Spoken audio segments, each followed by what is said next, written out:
Hello, everybody, and welcome in the room here at the DIW and online as well. In the name of the German Institute for Economic Research, the DIW Berlin, and the Research Institute for Sustainability Helmholtz-Zentrum Potsdam, in short RIFS, I'm very pleased to welcome you to the panel discussion Narrating for New Narratives, Scientific Podcasts for Sustainability Transformations, which is part of the Berlin Science Week. My name is Alexandra Toast, and I work as a research associate at the RIFS. Although our society disposes of more information than ever, we are in the midst of a deepening ecological and civilizational catastrophe. Apart from wars with unseen civilian death tolls, a headline today was that according to the data of EU scientists and the World Climate Council, IPCC, 2023 has been declared as the hottest year of the last 125,000 years. This has been reflected in horrible events such as floods, heat waves and wildfires that have caused thousands of deaths. The need for transformations is evident. At the same time, we observe an incredible growth in the numbers of podcasts.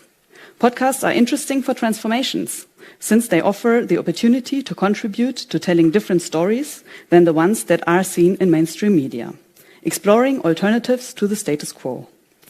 By narrating their stories, they can contribute to understanding our world in crises and to creating new narratives that are needed for changing directions. So we created this event to discuss the contributions of social and sustainability scientists to this booming sector. Now I'm looking forward to an exciting panel discussions with wonderful guests. But first we want to start with an opening message by Henning Krause. Henning is social media manager in the head office of the Helmholtz Association. Helmholtz is Germany's largest research organization. I would say, as a pioneer in that area, Henning founded 2 German language science communication podcasts. In 2010, Raumzeit, established at the German Aerospace Center, and 3 years later, Resonator, the Helmholtz Research Podcast. He is also part of the voluntary project Wissenschaftspodcast.de. Thank you for being here, Henning. Thanks.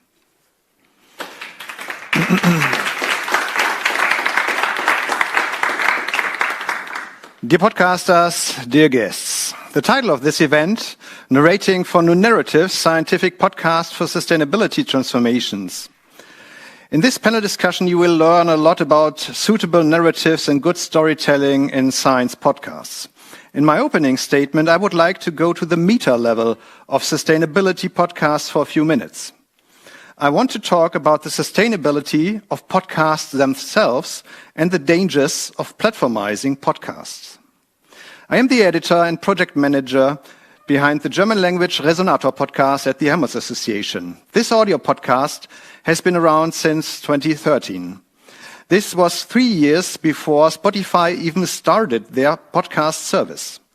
We have now published 200 episodes at Resonator. That's more than a week of listening material and more than 5 million downloads. Above all, there are tens of thousands of bonds with people, with listeners who give us around 1 hour of their attention every month. And in the following, I would like to reflect on how these connections are technically created and ensured. As a person with a severe podcast addiction, I listen to a lot of podcasts and I recommend a lot of podcasts to other people. In personal conversations until a few years ago, we searched for the podcast websites on the smartphones of my conversation partners. I then explained to the podcast newbies how they could install a podcast app. But in the last 5 years or so, my conversation partners automatically open their Spotify app on their device in order to search for the recommended podcasts. And many podcast providers also refer almost exclusively to podcast platforms such as Deezer, Audible, or Spotify when promoting their formats. Everywhere where you can find podcasts, it says. But I think this everywhere is a structural problem and unsuitable for us podcasters. Does anybody of you still remember Stitcher, Mixler, or Spreaker? No? They also wanted to become the YouTube for audio, but they don't exist anymore. Alphabet is in the process of shutting down Google Podcasts at the end of this year. The question for us, content providers, in this context should be, why should we become dependent on such intermediaries? The term intermediary hereby refers to a digital platform provider, not only but also social media networks, including podcast platforms. Intermediaries offer a service that can connect content providers and users, but also monetize this very connection. Intermediaries can use algorithmic weighing to control access to content between providers and consumers. In addition, all of the intermediaries that have been successful in the recent years, such as Facebook, Instagram, YouTube, etc., have business models that push barely regulated advertisement into users' timelines, including, unfortunately, false reports, lies, hate speech, and content with group-related misanthropy. We have seen the negative effects of this in the recent years. For example, the Brexit referendum and Trump election in 2016. And even the Facebook scandal surrounding Cambridge Analytica in 2018 has so far changed little in terms of platform use by content providers.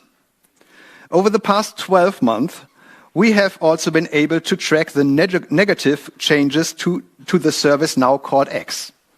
Many organizations are seeing significant drops in reach, not only, but also due to changes to the algorithms. Why should we be dependent on such intermediaries? Why should we make ourselves dependent on their business models and self-interests? Especially us, as publicly funded researchers and science organizations. I keep hearing 4 answers to this question. 1, because of the reach. 2, because the users are there. 3, because that's just how you do it. And 4, the basic attitude, there are other distribution channels than podcast platforms. I have only a short time to address these 4 replies. 1, because of the reach. Yes, of course. But you can also create reach outside of podcast platforms. The Helmholtz resonator, for instance, only has some 3% of its place on Spotify, while 97% of it is on the free internet, and especially in open podcast apps. Answer 2, because the users are there. Yes, but you can also point out to the listeners within the broadcast that you can also listen to the podcast outside of the platforms. Real podcast apps, for example, also offer added value features such as chapter images. Answer 3, because that's just how you do it. No, I disagree. I also noticed that more and more new podcasts are only being published on Spotify, but as an old school podcaster, for me, this really is a no-go. Answer number 4. There are other distribution channels than podcast platforms? Yes, there are. A podcast feed that can be accessed freely and publicly without restrictions on the internet. Audio podcasts have emerged as the technical siblings of blogs, which communicated their content via RSS feeds, a cultural technique that has unfortunately not become very widespread, but is indeed very practical, especially for consuming news and podcasts. If you host your podcast yourself or with an open host service such as Podigy, you can offer it to a lot of listeners freely accessible with a podcast feed from your own server. This is comparable to a customer contact without intermediaries via a website visit or an email newsletter. Here too, there is no middleman company that could technically limit the reach or demand money for it, or even insert advertisement into the content. This direct connection to our listeners should be very valuable to us. We should nurture it, and it should be our primary outlet. It also sticks very well with the ideas of openness of science, and it doesn't cost us anything. My conclusion: what doesn't work, in my opinion, is not communicating your own free podcast feed at all, or hiding it at best as possible in the how you can hear us section of your website. Unfortunately, this is exactly what I'm seeing very often with many podcasts on the web. We shouldn't become dependent on intermediaries like Spotify, not from their business models or self-interest, especially we as publicly funded researchers and science organizations. This is incredibly easy, especially with podcasts. Let us use publicly and freely accessible podcast feeds and primarily promote those. Let us point out smartphone podcast apps such as Overcast, Pocket Casts, Podcast Addict, AntennaPod, or even Apple Podcasts in our About text. Here we can have a direct connection to our listeners without a superfluous intermediary in between. In this way, science and sustainability podcasts themselves remain sustainable, connected to their audience. I'm coming to an end here. As mentioned, I often get asked for podcast recommendations. Since my time now here is up, I am not recommending individual podcasts for you to listen to, but rather a website that links many German language podcasts worth listening to you as a directory. You can find it on the website wissenschaftspodcast.de. Thanks for your attention. Thank you very much, Henning, for giving us these insights. And I think at least to myself, you convinced me that we should look for alternatives. And that's a very interesting start for speaking about also the contents of the podcast, speaking about what is surrounding them. But before I let you go, I just wanted to take the chance that I have you here on the floor, that you tell us from the Helmholtz perspective, how have you been engaging with podcasts apart from the ones that you are producing? Can you share a little bit your experience there? So we have the Resonator podcast that I already mentioned. We have also some of our member centers have their own podcasts. The DLR, German Aerospace Center, have their own podcasts, and some others too. Deutsches Zentrum für Neurodegenerative Erkrankungen as well. It's Alzheimer's podcast. And then, of course, podcasts. I think what you learn about podcasts is that people are very much willing to invest a lot of brain time when listening to podcasts, and you have a direct connection in the ear and directly to the brain of people, and this is very suitable for science communication. We saw it with the Drosten podcast in Germany during the Corona pandemic.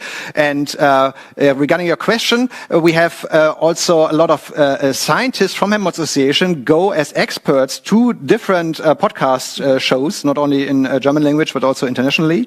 And this offers a whole new community to us. And people come to our website, subscribe to our email newsletter, and they tell us, well, I heard of this scientists of yours in this podcast. And so this is for us, from a communication point of view, very suitable way of spreading the news in communities that didn't know about Helmholtz in beforehand.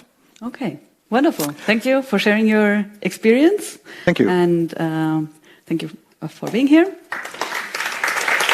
And now we move on to the panel. So I invite the panelists to the stage to take a seat. I have to admit that when I was invited to design this podcast event and find some ideas, I simply invited some of my favorite podcasts that I always listen to. So let me introduce to you the people that we have here on the floor. I will start in the middle with Professor Dr. Claudia Kempfert. She works here at the DIW, where she leads the Department of Energy, Transportation and Environment. She is also professor for energy economics and energy policy at the Leuphana University, and her research focuses on the economic assessment of climate and energy policy strategies. As a reviewer and policy consultant, she is member of numerous sustainability advisory boards and commissions, which include the German Council on the Environment. And she's part of the steering committee of the Club of Rome as well. And apart from regular media appearances in major news outlets, she provides orientation in Kempfert's climate podcast on the public radio station MDR. And next to her, maybe a round of applause for Claudia for being here. For Claudia Kempfert.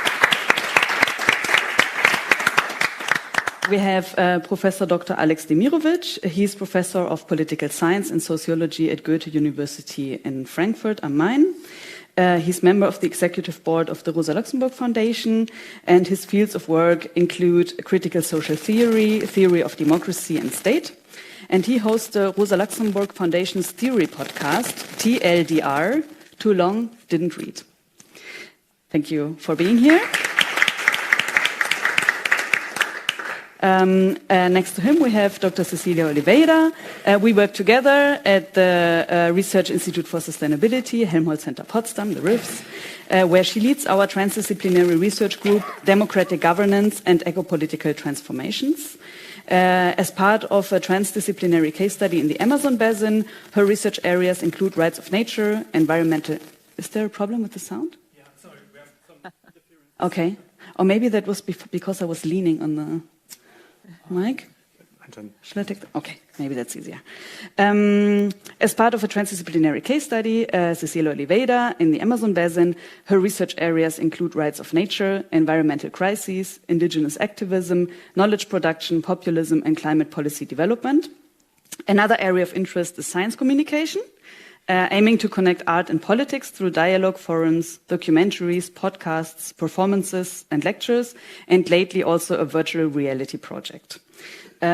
She will present her podcast, Carbon Critique, Atmosphere, Politics, and Democracy. And we will start the round of presentation. Welcome, Cecilia. Thank you for being here. And we will have a little round of presentation of the podcast, which we will start with also my colleague from the RIFS, Victoria Lu.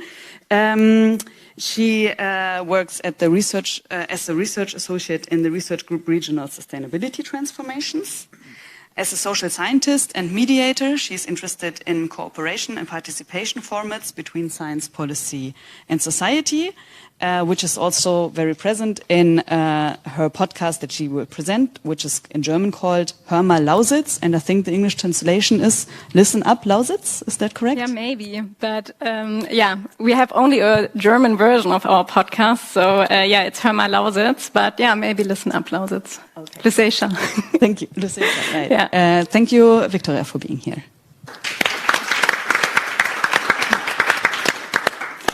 Yeah, thank you, Alexandra, for the invitation. And yeah, I'm happy to be here. As Alexandra already said, I'm working as a research associate in a project about the structural change process in Lusatia, induced by the coal phase out.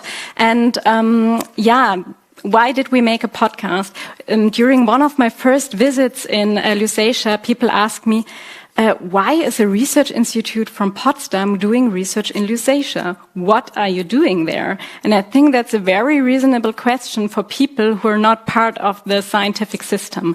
And that is also basically the story behind the podcast. So, yeah, we wanted to show in a low threshold and in a transparent and also somehow in an entertaining way what we had to do with whom and why in Lusatia. And yeah, so yeah, that was the story behind yeah, our podcast.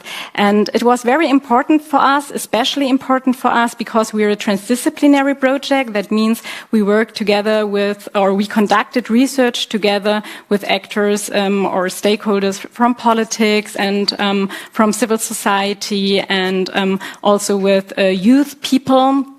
And so it was important also to show their perspectives and yeah, to present the valuable perspectives of our yeah, practice partners.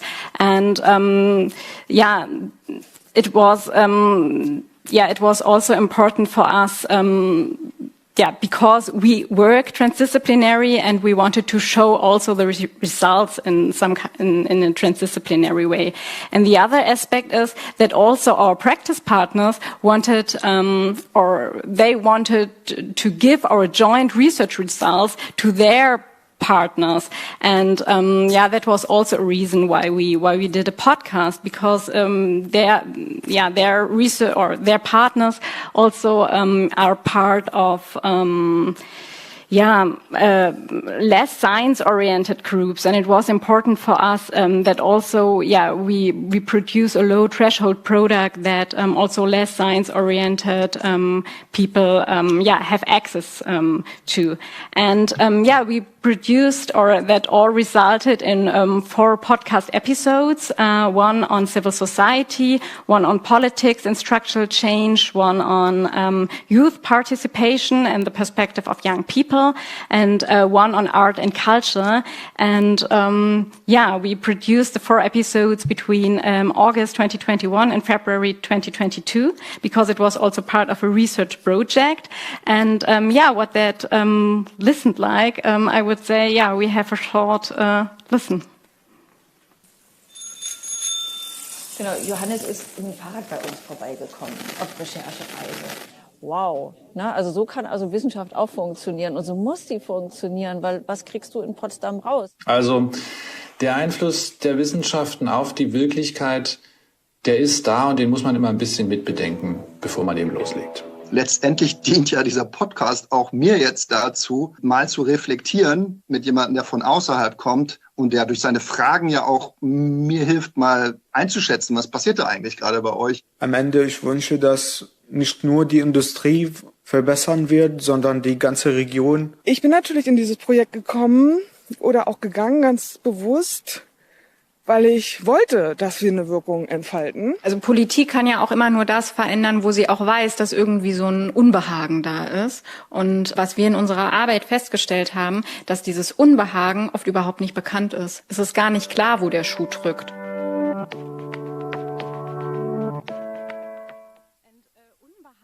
Or inconvenience, I'm not so sure if inconvenience is the right translation for Unbehagen, because it's such a special German word.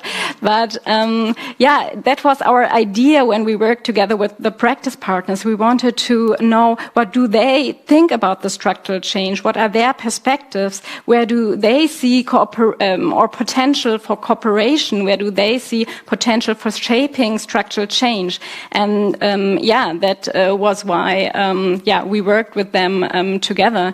And I think transformation is also a process that dives deep into the society, and it affects so many areas of society. And so I think that having a conversation about that is quite important, and also that a lot of people can create some kind of connections to this issue. And I think podcasts somehow create some kind of informed social discourse. And I think that is why podcasting is a good way to have some kind of discussion about such transformation issues. And now, to the end, I have some critical words also, because for us as a transdisciplinary project, it was the podcast was an aspect of our transdisciplinary work, and it was an equal aspect next to journal articles or policy briefs, but not in the scientific system. So the scientific system just have a look on, or it just count how many journal articles you produce. And I think when we say that science communication is also a part of transformation, then we should think about how science communication can also be supported by the scientific system itself. So, thank you. Thank you, Victoria. I guess this local transdisciplinary project is particularity of your podcasts, that you go to the people on the ground and interview them, and you have also worked with a journalist that went there on the ground. And I guess the work with a journalist, you share it with Claudia Kempfert's podcast that she will present now. And in her presentation, we start by giving a listen to her podcast.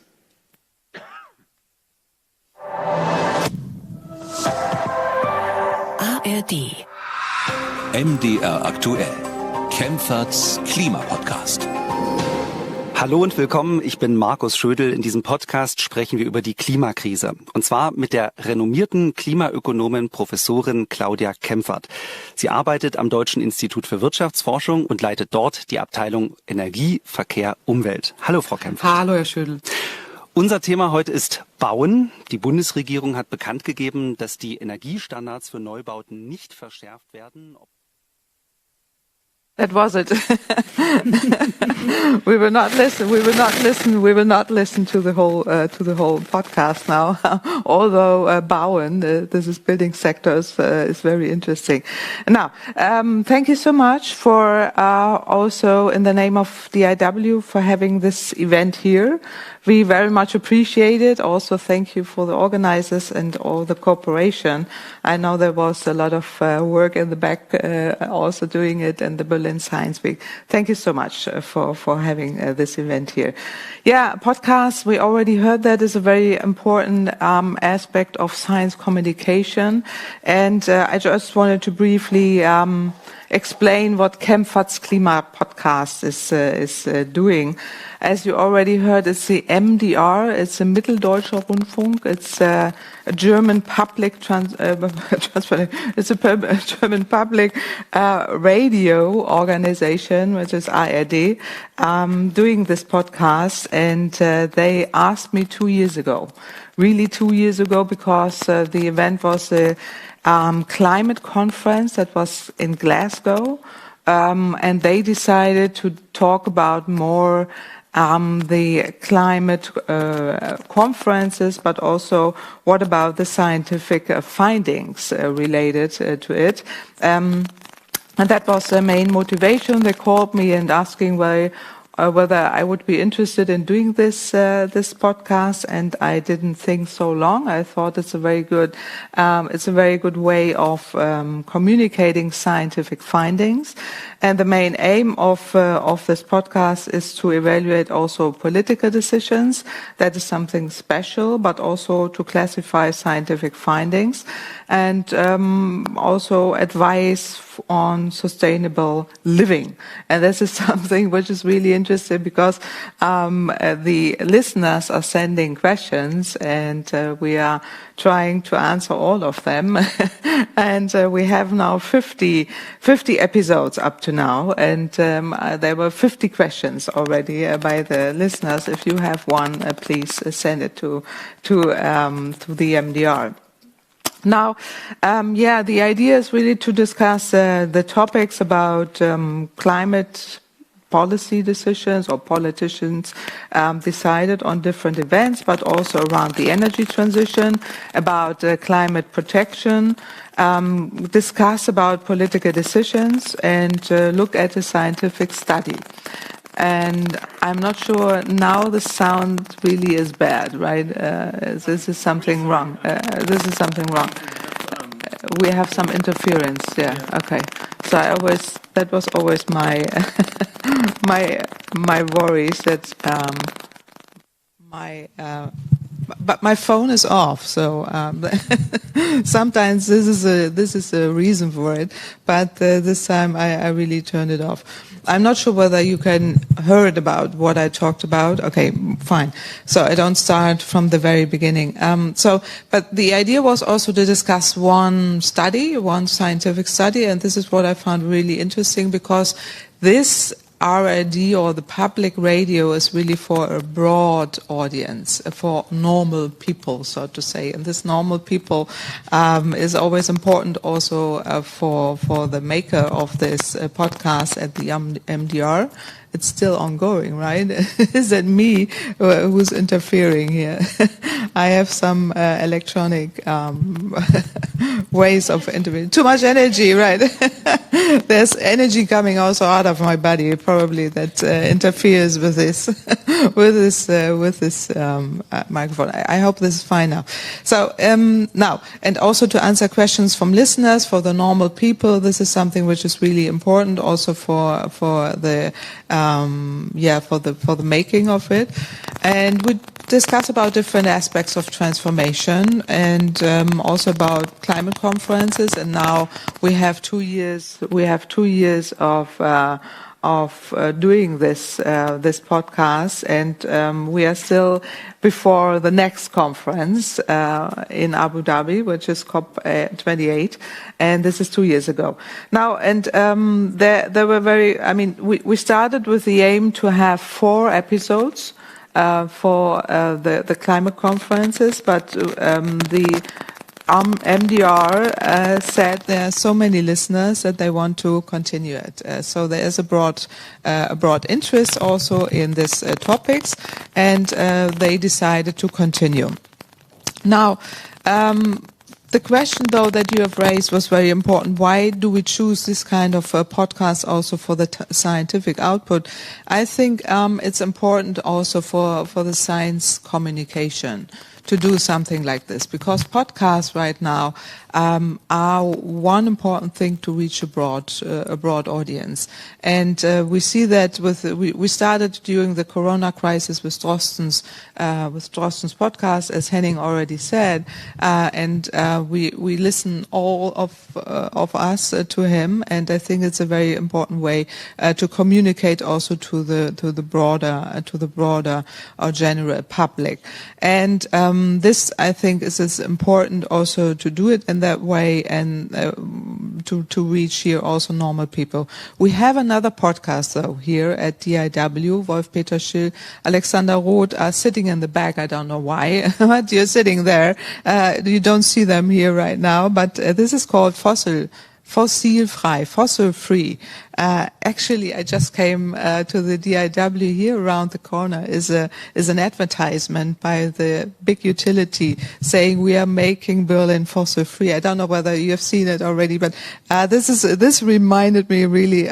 This fossil-free podcast is a great podcast. They discuss about the DIW Ampel Monitor, which is also they look at the aim of the energy transition, about the target of the German government that set themselves on the energy transition. Also, they check if they are on track and meeting these targets, and discuss about the energy transition in this podcast Fossil Free, and also the progress in the areas of renewable electricity, renewable heat, electric mobility, green hydrogen, and others. And there are 11 episodes already by now, and there's a lot of material in the Ampel Monitor in the context of the energy transition, and they are using it. Is it working now? It's working, just in case. Oh, sorry. Thank you for contributing. I mean, do we have to give him an applause right now because he's you don't. You don't see it in online, but he's just working like hell. He's working like hell right now because of this not working communication here right now. But we are working on it. DIW will do it. So, but now we have 2 podcasts here. I think it's a good way, and they have decided also to do it in a way in order to explain also to a broader public and audience, what about the targets, what about the energy transition, and also contribute to the sustainability aspects, which is really important. And I think it's very good, and very good that we are discussing it also here today, about different aspects, how to reach on different topics of sustainability. And thank you so much for being here. Thank you. Thank you. Yeah, thank you for sharing your insights and also a bit the story of how this podcast came about.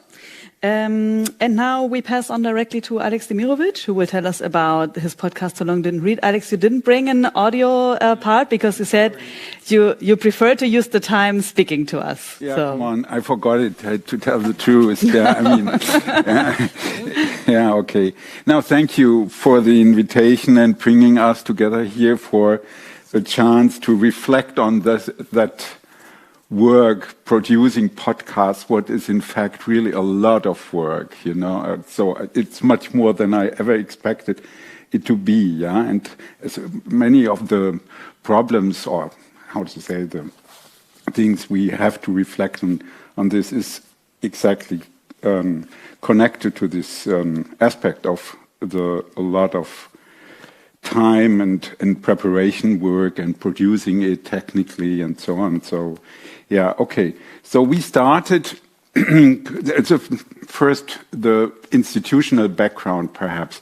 This is different to the institutional backgrounds you have, as already mentioned, because it's a political Stiftung, foundation. That's not a good English translation for it, because it's public money that is given to organizations that do political education. And so in our case, the Rosa Luxemburg Stiftung is close to the left party, but it's of course independent as the other Stiftung are too. And so the background is there that, of course, as in terms of political education, we thought how to intensify our political communication and the way how we organize political education, and in particular in the period of the pandemic and the lockdown period, in spring 2020, where it was really hard, of course, or impossible to bring people together, to invite them, to have public events, with talks and discussions and so on. And so we thought, perhaps podcast is a good way to substitute other forms of political communication. So we started in 2020 to think on how we can do that and what is important, what could make sense for a political organization like the Luxembourg Foundation. And there are several podcasts on history, on local policies. Recently, we started a podcast on war and peace policies. So it's a whole bunch of a range of different podcasts. And so I was asked to produce a podcast on theory, social theory. So this is my obsession with that, for decades now, and I liked very much to do that. And so it had the topic is not so much climate change or energy problems, transformations. Although we have a lot of discussions in the Stiftung on the problems of social transformation, socio-ecological transformation, also with regard to the Lausitz or other regions or industry, the car industry, what is a big issue. I mean, you are familiar with that more than me, that there's a big issue to transform the car industry in Germany, and also the energy basis of German industry should completely exchanged. But so this is not exactly the field of the podcast I'm doing.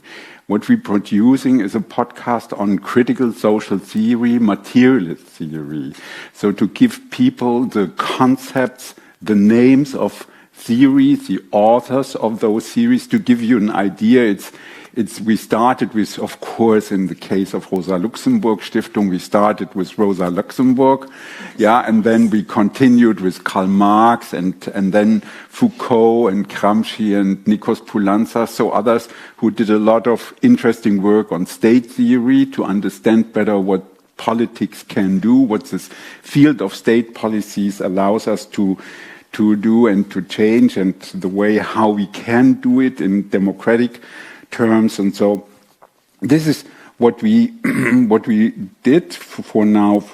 We started in March 21. We now have produced 32 episodes.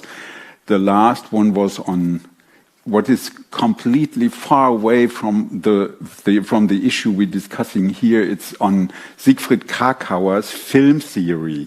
But in a way, it's really fantastic, his argument, because what he thinks what film is doing, in a way, we're discussing that in terms of podcast, bringing the reality back to us. How can we conquer the reality? And I think that's such an important question. How we can conceive or grasp the reality, because so many actors in our societies are very active to hinder us to conceive the reality, to grasp it, to see what is really ongoing. I mean, the way how climate problems are discussed only as climate change. I mean, we are confronted with a catastrophe. Our societies are collapsing. It's not a climate change in a way of peaceful, change of worlds and things going on. No, it's really very hard for many people. Many people are suffering. They are endangered by death. And so I think it's too harmless, the way how these things are discussed in German debates, and the way how, we will solve it. And of course, when we follow our finance minister, everything will be solved by technological means. These are kids. This is fantasy. It has nothing to do with the reality we are living in, And so I think what is really necessary, and that's, I think, is the way how the podcast we are producing, people need theory to understand what is going on. So let me just a little remark. I'm so skeptical about the concept of narrative. The title of our podcast here or event is narration. But I think what we need is not only narratives. Of course, we need narratives. We need also concepts, ideas, how we can approach the reality, how we conceive of what is real, the conflicts, the struggles people are living in, the wars, the dangers, and the forthcoming catastrophes. And German society, as I see it, is not at all prepared for those danger and catastrophes we are confronted with in near future. So this is my view. It has nothing to do with pessimism, although I'm getting older, but maybe it's one of the reasons. But I think it's a kind of realism, to deal the problem with this. Okay. So, political education is the main aspect, materialist social theory, and to give a broad sense of what is going on. Let me just finish with one hint to what the problem is, that, in my eyes, that universities are declining in Germany and they don't offer the right knowledge for dealing with all these problems. We have the lasting problem of disciplines, and these disciplines, of course, there is a lot of discussion on interdisciplinarity or transdisciplinarity, but in fact, when you want to apply for money, you have to go to these foundations that give you the money, and then they ask you for your professional background, and then it's sociology and biology and political science and so on, and then you have to fall back into the roots or the modes of your research as you do it for long. And so materialist theory is not very much taught in German universities. In my eyes, critical theory, people are not familiar with this. It's more or less mainstream knowledge. And when you think of, with regard to the problems we are discussing here, I would say what we need is a complete new shape of knowledge. I think in what I'm interested in is what people like Donna Haraway did, or Jason Moore, this kind of chaos, or Thuluzen. So bring together different forms of knowledge to understand what they would call a web of life. That brings together the economy, the technology, the biology, that means the spheres of different livelihoods, and the way how we live with these different fields. So and there is no place, as I see it, as universities are developing now, I don't see that there is a place for such a shape of or reshaping knowledge we need to handle with, or to approach to all the problems we have to do with. Okay, so far. Yeah, let me add one remark. Is the time enough? Yeah. One remark more. Okay, one remark more.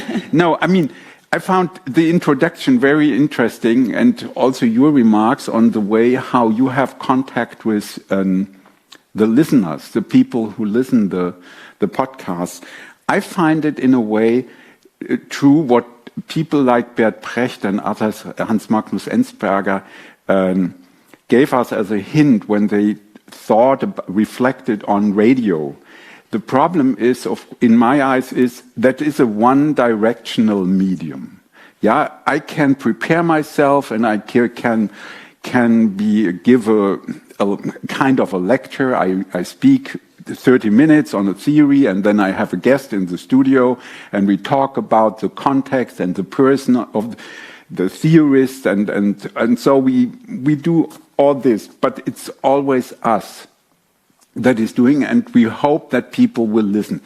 I can assure you that there are many people, who like to listen to it, but there is only little reaction to it.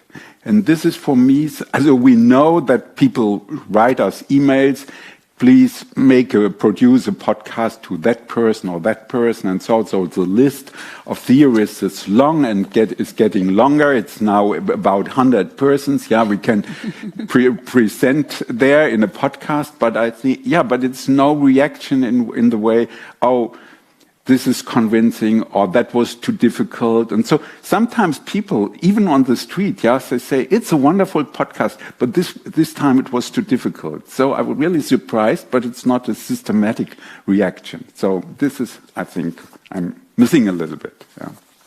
Thank you. Thank you very much for presenting. And maybe a small applause in the meantime. I have to say, I told you in the previous talk that to some podcasts I can listen while I'm cooking or maybe even while I'm riding my bike or so. But your podcast, I have to sit and pay attention because it's very, apart from being very interesting, there's so much that I take away from it and from the complexity, and that's why it's called Too Long Didn't Read, because you present books that are long, that are for some people too long to read. And you put it concentrated. And now we've already heard 3 presentations. There's one more. And I want to tell you that in the invitation text, there are the links to the podcast. So for everyone who wants to follow them. And also here, we have like some flyers there and some QR codes. So everybody who's in the room can also pass by there afterwards. So you can all have a listen to the podcast that maybe you haven't listened to before. And now we come to Cecilia to present your podcast. Thank you so much. And in fact, I'm going to present our podcast, because Alexander and I, we work together in this podcast, not just the two of us, but we are a gang that work together, and it makes the thing much, much better. And I'm not here just to present our podcast, but also to celebrate. But that I will share with you a little bit in the end of this input. And thank you that you haven't brought the sample, because now I'm so curious about this podcast. That was wonderful. It's very nice to talk after you, because I think our podcasts relate somehow. So Carbon Critique is a podcast about climate change politics and democracy. And one thing that we were talking here is like how to make podcasts besides academic work. And it's exactly how we started. We were starting our research group that's called EcoPol, that's easier than Democratic Governance for Ecopolitical Transformations. So our nickname is EcoPol. And starting this new research group, we decided to then have a podcast and work together in this podcast. And for maybe summarize or an overview of what we decide to achieve, it's a mix of a simple idea with a huge goal. Like in the Berlin Science Week, I think the catchphrase is like dare to know, no? So we dare to dream and think really huge with this podcast. So the simple idea of this podcast is that it's a podcast about books. It's a podcast that is an interview. So we decide specific books that is related with our theme. We invite the guests and you have an interview. I think this is a simple format. But then comes the huge goal that I was talking about. And maybe with that, we can go for film that you just mentioned. Like, for example, you have watched Matrix, right? Many of you have watched Matrix. If you have not, House of Cards, huh? 20 years old are you? So, yes. So, do you remember the pills? Yeah. So this is our big goal. After you listen to our podcast, I'm sure that you're not going to be the same, or at least it's our goal. Because we really work hard. We try to find these authors, these books that are, for us, at least as researchers and doing podcasts as podcasting research practice, dissonant voices that really challenges common, ordinary narratives that can really disturb us and think in climate change, in theory, in a different way. So then I can give you some examples of the kind of questions that these episodes bring to us. Like, for example, one question. How did energy come to mean fuel in politics?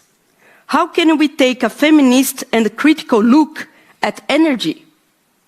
If this is a question for you, episode 1. Cara Daggett, fellow at the Institute right now. Yes, with Birth of Politics. Or another question, how to reflect on resistance today in times of extreme right and green capitalism? Episode 3, Maurizio Lazzarato. So these are the voices that impact, transform our lenses, challenging certain narratives. So with them, we want to disturb a bit. It's not that you need to agree with these people, but I really hope that everyone listen to this kind of podcast or episodes or this crafting work that we do together can really think in a different way. And one maybe last element before you have a hint, a sample of this podcast, and I would like to highlight. If you came here today, think of maybe starting a podcast and is a bit dismotivated because, okay, maybe I need lots of money, how to do that. I have a very good news for you. The thing that you need is a network. Maybe business people would say network. I would say friends and colleagues. And that's really what made the difference for our podcast. Like, for example, one very important person that was the godmother of this podcast is the journalist Anya Krieger, that is here. We invited, but I didn't know that she would come, but thank you. And she was the one that really gave us the baby steps, like how to craft, how to understand what are the milestones to create the podcast. And with all this knowledge, then we went crazy. We start to think about the title, the logo. We had a Brazilian musician from film. Also, he produced the songs of the film Bacurau, another movie to your list. Yes, and craft something specially for us. We went through the books. We put our own research questions for this kind of preparation of the interviews. We went and invited our guests, and they accepted. So that was a very big journey, and we do pre-production, post-production, all together as our research practice. Because we are intellectuals that are really trying to do something with everyday life. The theory that we study and the things that we study has to do something with our life. And it's our way of moving, or maybe even producing resistance, and also maybe fighting with this academia that sometimes is so hard for especially young women with their families and sometimes the precarization of the academic work. And here are we talking about podcasts. So it's also something to celebrate. So now I invite you to listen a little bit to a sample, and I hope that you can identify some of these elements with this sample of the Carbon Critique podcast.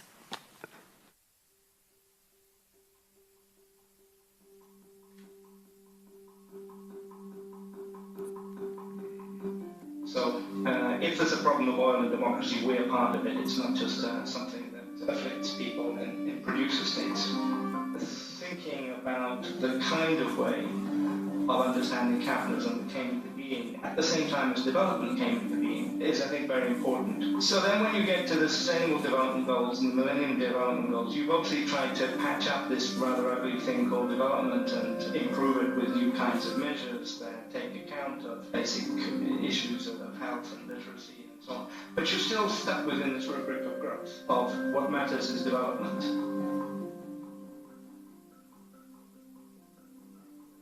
This is Carbon Critic, a podcast from the Institute for Advanced Sustainability Studies. For the Democratic Governance for Ecopolitical Transformations Research Group. Our starting point is to think of carbon emissions not as a simple chemical effect, but as a political component of our times.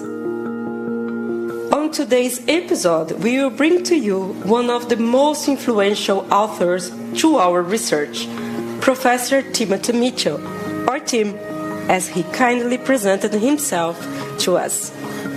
Tim is a political science professor at the Department of Middle Eastern, South Asian, and African Studies at Columbia University.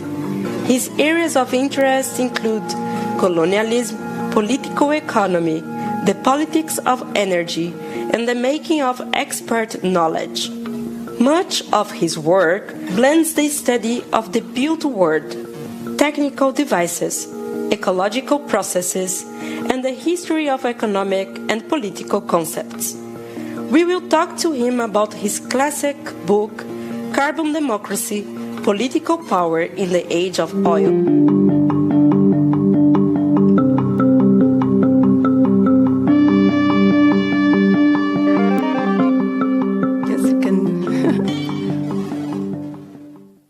So thank you so much. And now the celebration that I started this talk and was inviting you.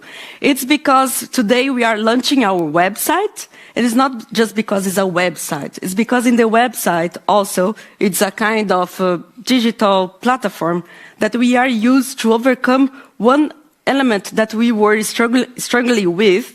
That is like how to bring different voices. That is not just in English, for example, but different authors that are in the Global South, the so-called Global South, or publishing in different languages. And then in the website, you have all the transcripts, because these interviews, it's also a material that we hope that our listeners can use in their classes, can maybe cite in their papers, or can make alive of the something different from our conversations in the audio, but also a different way of achieving in English or in German or original language.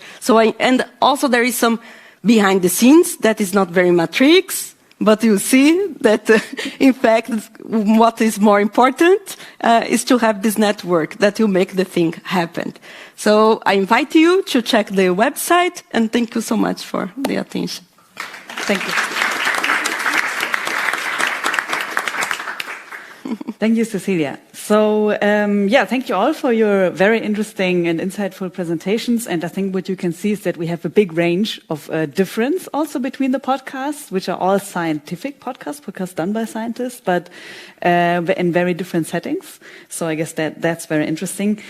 Does any one of you have a direct comment to the presentation? Because otherwise I have some questions presented for you. So maybe we can go in the same order. So I start with you, Victoria. And I think you raised a very important point that everyone sort of has agreed to, which is the challenge of how scientists can find the time and also the recognition for science communication projects that are outside this obligations of the classical scientific output. So I wanted to ask you about your podcast, how much work was involved in it? Like, can you maybe give us this short, small look behind the scenes of how it was for you? And also, I'm wondering, your first episode starts with a journalist who goes to the field and interviews people, calling you. And he said, okay, so I'm totally free of like asking and raising critical points. So maybe you can also share what was that like to have someone of outside your project, like going to speak in the field with the people and also picking up critical voices from there. Yeah, maybe I start with your second question. Yeah, because that was an experiment for us. Because I don't know if you work together with journalists, maybe that can also be quite hard because they pick up the stuff in the wrong manner. So yeah, but it worked quite well in our case, and it was. I would say Jan Schilling was the journalist, and he also produced with us together the podcast. And it was quite interesting because he was some kind of a mediator between our the people in the field or our practice partners and us. And it was some kind of a reflection for us that he asked the people in the field how they felt about working with us. And that was so interesting because it was also for us material to reflect on our transdisciplinary approach. So the podcast was not only a form of science communication, it created also research results on how transdisciplinary approaches are perceived by the field. So that was also quite interesting for us, to have a journalist on our side. Also, because a journalist, they ask questions in another way than scientists. And this was also, I think that was a quite interesting approach for us. And your first questions on how much work it was, it is, Alex already said it is a lot of work, and I didn't expect that it is so much work, actually. And we already cooperated with the journalists, and he supported us a lot, and he also created a lot of this technical aspects. But I mean, it was a lot of weeks. Yeah. Great. Wonderful. Thank you. So now to you.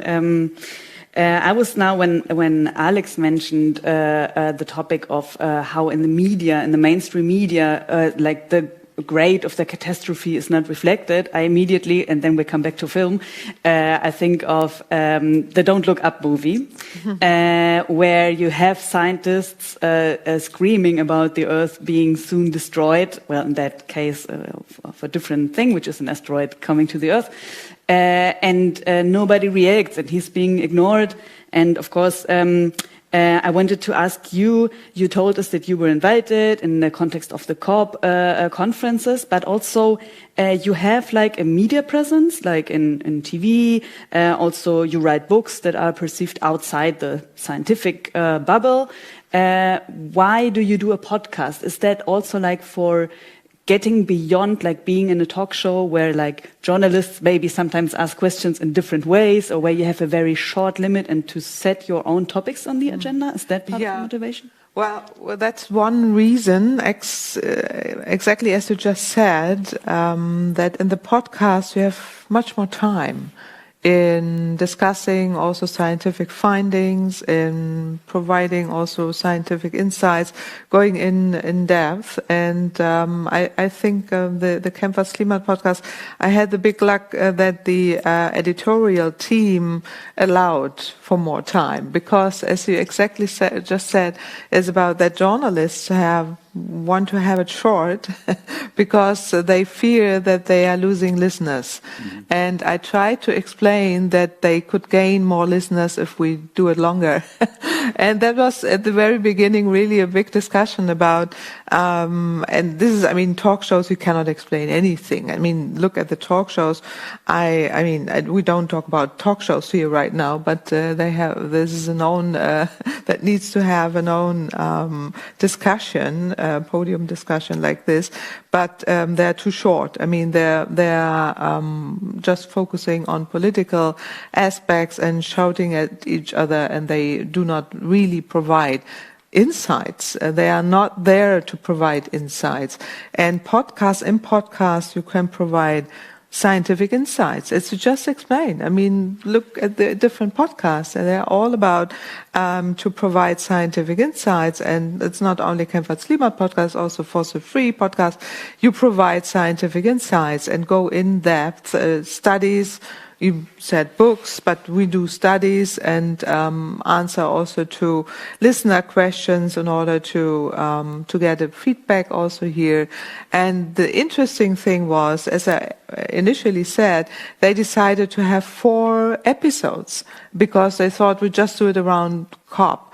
And they figured out that there was a big interest by the audience and also the feedback they got. I mean, I think the MDR is the Mitteldeutscher Rundfunk. They have now around 30 podcasts. I just looked at the webpage. They might have more. But we are one of many, and they are growing. And the reason is the people listen to it, and the more they go in depth, and they have different topics like whatever. I mean, crime, true crime, and whatever. And they are increasing, and the scientific topics, it's really of interest. But, however, the editorial team told me in advance also to this discussion that they have discussions about the content of this podcast because in the media, as you already said, the journalists need to listen to one and an opposite opinion, they call it all the time. And I always explain where science is not an opinion, it's a scientific finding. You can have a scientific discussion about it and discuss about whatever, what the finding is and what my impression is of how the political decisions have been made, but not about a different opinion on the scientific study. So this was really a progress to discuss with them because Wissenschaft ist keine Meinung, and they call it always Meinung. I just now come into German. It's called science is not an opinion, and but there's always a discussion like this. And they told me also in their round where they discuss about the podcast, I always get the feedback where we need to get another opinion about it. So I would say, okay, then we have to change the topic or how we do it, because in the case that we do scientific assessment, we cannot do it in that way, but we could invite guests, of course, and discuss about the topics and how they see it and have. But that's a different aim of a podcast. And now they also explain that because we have to reach normal people and we have to make it as understandable as possible. And sometimes they discuss about how deep they can go into it because they are climate activists who have more, they are reaching us and saying, well, you have to do it in a more in-depth way. And they are normal people. They are calling and saying, well, that was too complicated. And so we always have to find a balance between the two. And I think it's a different audience than you're describing, because we are in the public radio world, which has different ways of organizing this. But in advance, they told me that, and they also in the very beginning they had the fear that at a certain point in time they would say everything would have been said about the climate change. And I always said, well, you never can have that point in science. You can always talk about current studies. There are always coming more studies. Science is working in a way that there are always more studies, and we can discuss about it. And that was also a progress. But now they're very happy with this and have discussions internally about how to do it. But because the listeners we have so many listeners, and there's a broad listener audience, and this this is what they did not expect at the very beginning. And that was I found very interesting because they said 4 episodes is enough. And now we are at 50 and we are still continuing. And they say that's always good. But the one point was indeed the interconnection with the listeners. That is what you also said. It's not a one-way direction. And we have the option really to also interact with listeners. But journalists are ticking in a different way than scientists, and this is always what we have to balance out. And it's a good way. And I'm really happy that the public radio is offering these kind of podcasts independently of the topic, that science can be present there. Wonderful. Yeah. Definitely, it's a totally different setting where you have a lot more freedom, and then we come now next again to Alex Demirovic, and you said that one of your ideas of the podcast is political education.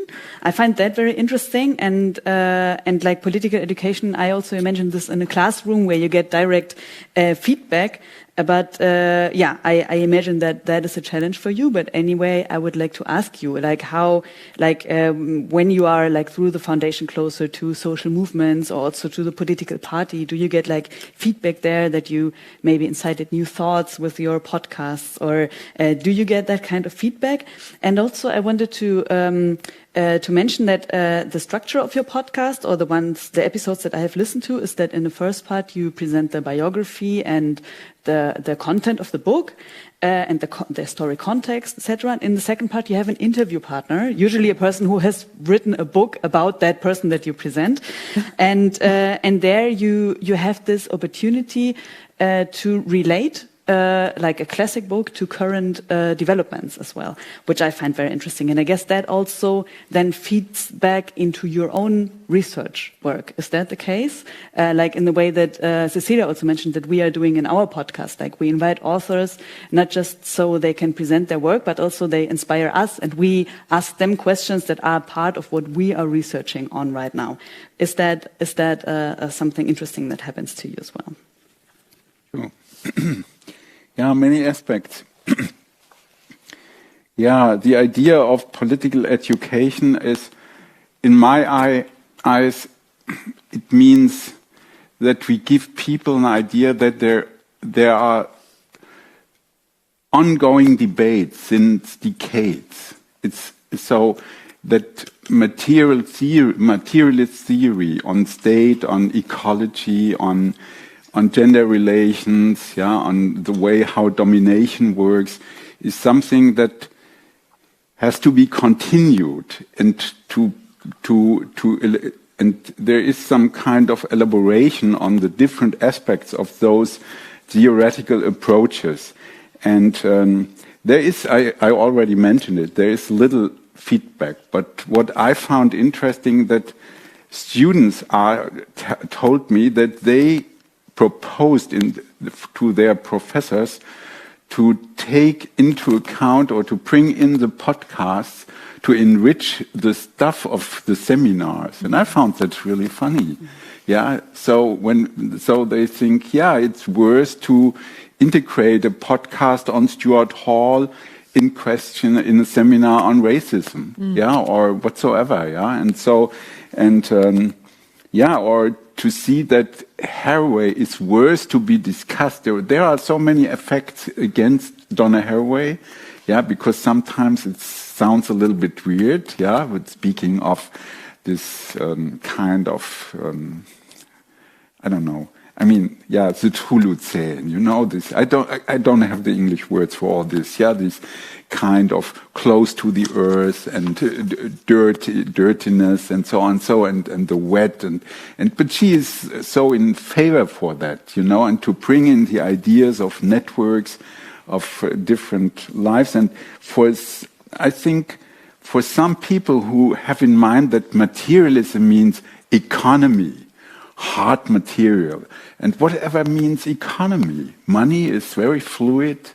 I mean, food has to be produced from different materials and so on. So what means materialism is I think the conception of that is changing.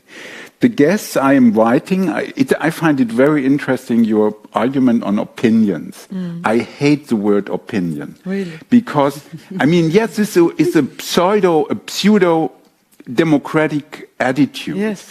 And I mean, you can, when you think of how opinion is brought into the political debate during the last years, that means all the knowledge about climate change, the greenhouse effect, and so on and so on.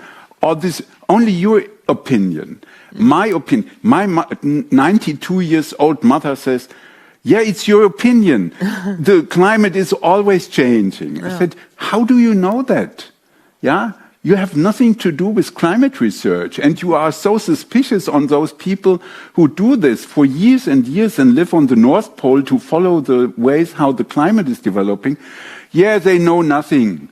You know, this is the way how people react. Yeah. No, but also, sorry to interfere. No, but it's really because how media works. Yeah, and this is why I said it. Yeah. And this is we are in the world of don't look up, because it's just an opinion. Is what media trains people to think. There's you with your opinion and another one. But climate change is not an opinion.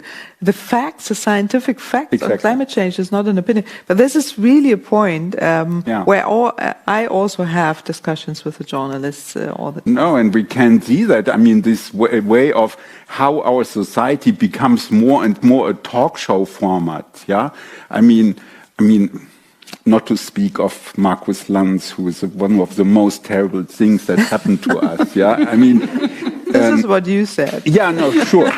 I allow myself to do that. Yeah, no, yeah, it's my opinion. Yeah. So okay, yeah. So and I mean, to say it again, it's so much work. I mean, it takes me, I think, about a week to prepare myself and to be aware of the problems, and then in a way, I feel completely underprepared when I go to the studio. And then the guest, I mean, this is so interesting that I invite the people to not to have another opinion, but to open up the way how we can see a book or a theory and the concepts, and to enlarge the field of understanding the concepts. Yeah, so it's not the way how my opinion when I present the book and his or her opinion, but to enrich the way how we can deal with the concepts that these are elaborated in the book. May I say a word to this problem of podcasts in general, because going back to your... I'd like to ask it to be short, but... Yeah, very short. Yeah. No, I think also when Henning was introducing the idea of podcasts, I thought we have to be aware that it's a rather new development, and more people are producing podcasts, and so it becomes a new battleground for political debates. I mean, it's not something that is in itself free or helpful or enlightening or making political education, but we will have also at a certain point have podcasts that are going the other way around, and take another turn. And then I think it's what is happening also with newspapers and TV and so on, that we have the same conflicts, the same struggles on the field, on the terrain of podcasts too. Yeah, this is, I think, an interesting point, and and also that has even some impact on the way how it is used in the universities. Yeah, that of course some professors feel under pressure to integrate the podcast, but they don't like it so much, And I mean, it's not that what they want to do. Yeah. Okay. Okay, so now I have one more question for Cecilia, but I already announced that we will then open up for like 2 or 3 questions from the audience. So you may already think if you have... Just 2? if you have a question. Or you can open up also. But I wanted to ask you something. Okay. So you ask and open, and then I have time to think. Maybe we add my question to the question from the audience. So what I wanted to ask you is that in your podcast or in our podcast, one of the first questions usually is to ask the person about the personal story behind the book, like what inspired you to research this topic from their point of view, which is something that is rarely addressed in a scientific paper. Like, of course, you do your literature review, but not this personal story behind this. So I'm wondering, like, why do you choose to speak about this in a podcast, and why is a podcast a good tool for that? But that can be one of more questions from the audience. So do we have people in the audience who want to say something? Yes, here in the second row already. Maybe you present yourself briefly. Hi, I'm Camilla Nambieva. I work at Helmholtz Klimainitiative, Climate Initiative.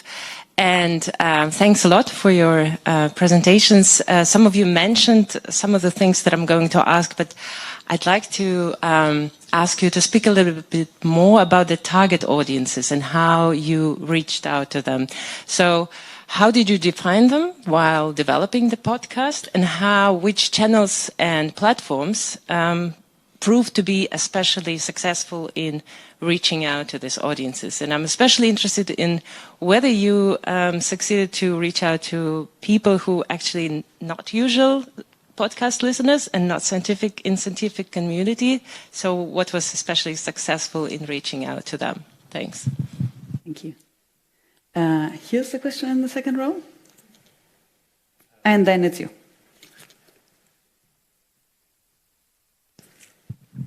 Thanks. My name is Niklas Schäffer, and I actually also used to work at the RIFS and the Ecopol group, and was also engaged in the creation of the Carbon Critique podcast. My question would go to Alex and Cecilia, as you both engage with books in political theory. And my question would be, in how far, what is your estimation, encourages your podcast actually for people to read these books? Because maybe I'm a little bit like cultural pessimistic here. I have the feeling, like also as someone who just graduated in political science, that there's a high interest in political theory, but there's not so much really the engagement with books and political texts, and that like maybe like sometimes for people it's easier to listen to the summary of Alex, how he talks about, I don't know, like Rosa Luxemburg or something, then really take the bravery and the courage to read like a 500-page book. Yeah, that's my question. Interesting. And then we had one more question here again in the second row, and then we would come to a round of answers. So, yeah.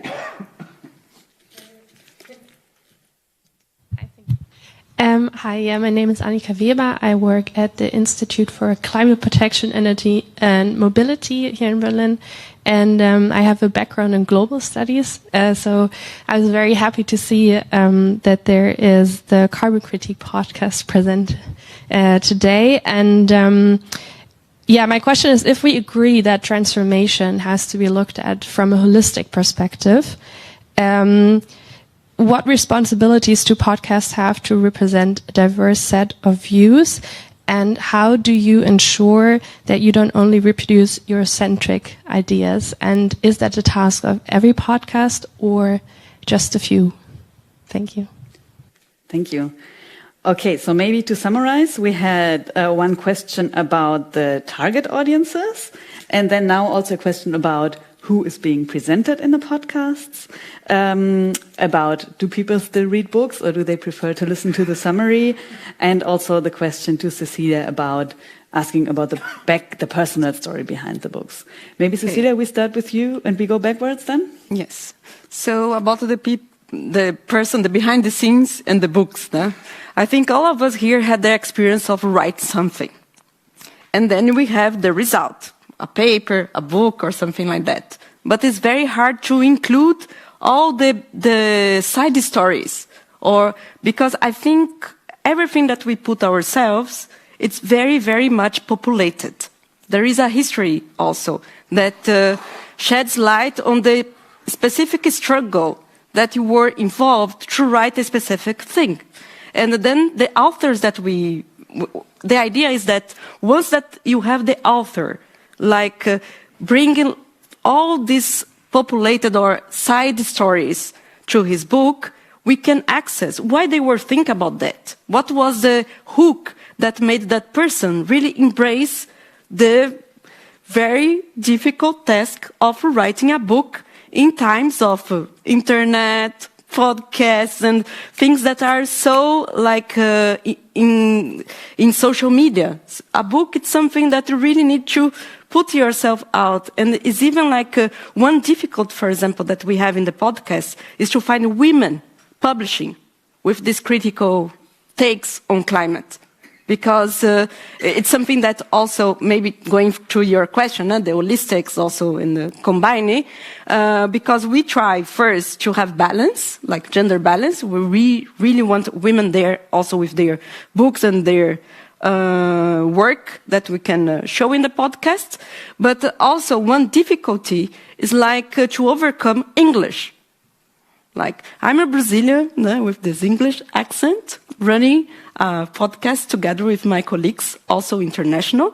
So it's already a challenge. They need to get used with my accent. Sorry, but it's an invitation, because all of us are under the same pressure. That even my German colleagues sometimes say that they don't publish anymore in German because they need to publish in English. And then when we talk, for example, it's one wish that we have for the next season is to invite indigenous authors, for example. We have plenty. We have people like publishing in Spanish or their own language that we would love to bring. And that's why the website, for example, was our maybe shortcut to maybe bring more accessible this kind of knowledge that people at least can read and can reproduce, and can listen also. Because if one example, we had Maurizio Lazzarato, that is French, that is Italian, but based in France, and the interview was in French. And then we had a voice-over version. And in fact, the version in French has much more like access than the one that we translated. And I love that. This is really good. Really need to create like different sounds that also decolonize a little bit the way that we produce knowledge. So, and then for the target audience, indeed was one of the elements that our consultant helped us to think about it. And I think you are the audience that we want to achieve. Are people like working already with a climate, or activists, or people in the movements, and then like maybe they will not read the entire book. That goes to the question of Niklas, but I think at least they will have the access, and at some point maybe in their lives, they will remember that specific book or knowledge that they can again consult and look for it. We don't think that we make the people read everything, but one feedback, for example, that we got like, oh, such a great episode. I bought the book because it was really good. Or somebody else like, your brainy podcast. You come with these very complex ideas, but it's so nice to listen to these authors, like while I'm cooking or having a glass of wine. So these are really good feedback that I think we say, yeah, we managed, we achieved what we wanted. Thank you. Maybe we keep actually the order of speaking. So Victoria, you would be next. And actually, we would already, like with this round, be closing the panel. So make sure you mention everything you want to mention, but in a rather short way. Okay, then I'm gonna answer one question, the question on the audience, because I think that's how you target the audience. It's not easy, and it's very special when you're designing the format of your podcast. And when we thought about our format, it was also the point where we thought a lot about, and we defined it actually with our practice partners together, because we thought, okay, what kind of communities are working our practice partners with, and who could be interested in this podcast. And then we thought about how can we build up some kind of snowball system that our practice partners just gave the podcast to their partners, and then we create some kind of snowball system. And that was our way to define our audience. And also, another aspect is that mostly people around 16 to 40 hear podcasts. So it's that is the main audience. So so it's also a generational question actually, and another aspect I would like to mention, but that's also my last aspect, is that when you invite special people, you can also create and broaden your audience. So when people feel represented in a format by having, feeling that there are people there from their bubbles, you can create audience, and that's also an active way of doing that. And I think maybe that's also part of this question on the diverse views, and I think it's also important to think about which views are underrepresented and how can we integrate them in our discourse. And I think that's also should also be part of science, to think about that, or of science communication.